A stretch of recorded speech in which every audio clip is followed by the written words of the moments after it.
consciousness exists in all, everywhere. However, the ability to connect with that consciousness varies. The ability to be conscious of consciousness varies. An amoeba, an apple,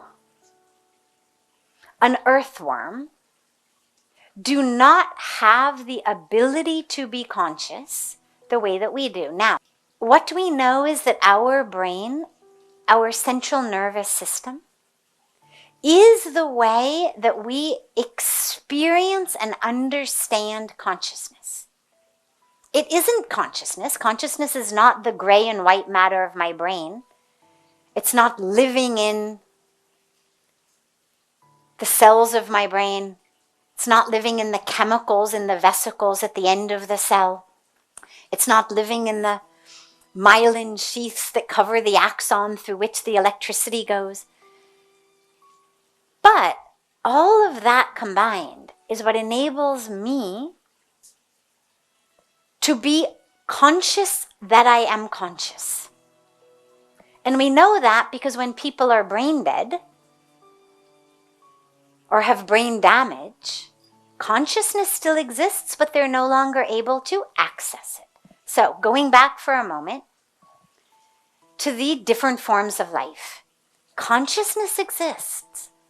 But without the very, very advanced brain and central nervous system, they don't have the ability to be aware of that consciousness.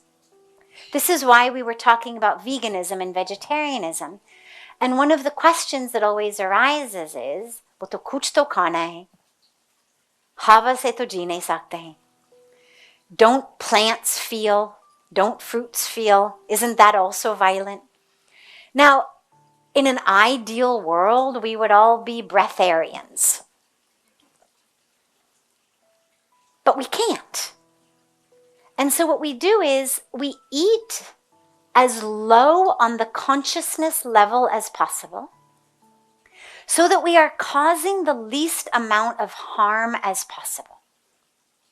And so we know that an apple is less conscious than a cow. We know that a cucumber is less conscious than a pig or a chicken. And so we eat as low as we can on the consciousness level, because to allow ourselves to die is also violence. We are definitely conscious. So we have to eat something. But we do it as non-violently as possible, as aware as possible. And this is also why we pray before we eat. We pray, we understand that that same divine that lives in me lives in them. We understand that, we bow to that. And we understand कि कुछ तो खाना चाहिए. So there is consciousness, but it is much less. And this is why when we speak about karma and reincarnation and the idea of moksha, this is why nobody says that an apple can attain moksha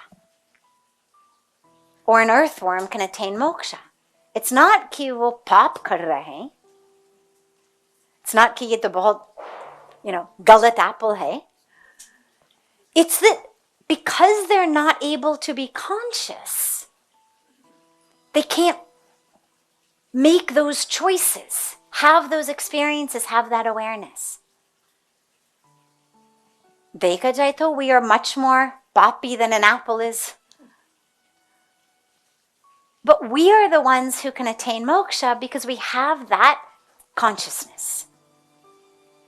So, in a very superficial nutshell, that's that part of the question. Then, Einstein, Puja Swamiji, the rest of us. Consciousness is actually not even separate. It's not like Einstein's consciousness. or Puja Swamiji's consciousness.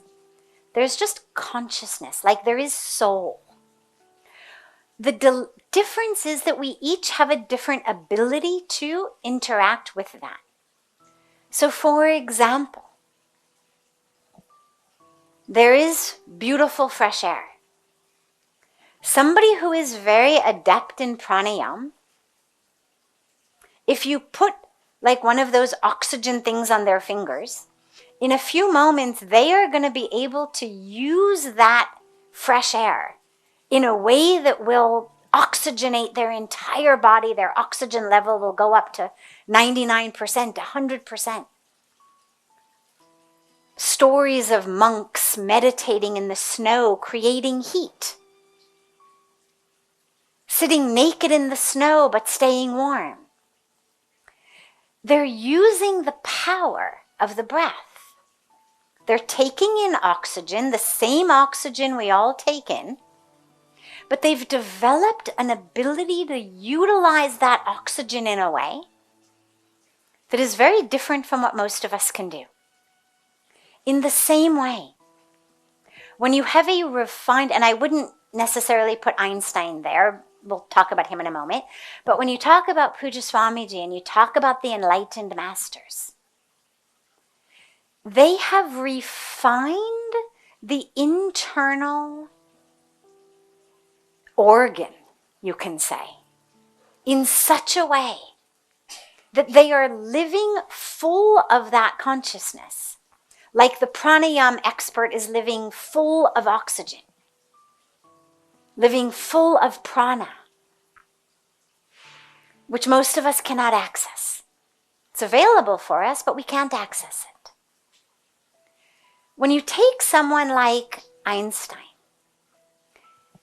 he's got a very, very developed brain, a very developed intuition. I'm not necessarily sure that I would put that on par on a consciousness level, though. I haven't studied his spiritual experiences enough to be able to say that. He was a genius, no doubt. He had intuition and insight, no doubt. He was able to see in the way that our rishis and sages could close their eyes and understand. He absolutely had access to that internal way of knowing. So consciousness is there for all of us. The question is, how are we going to access it?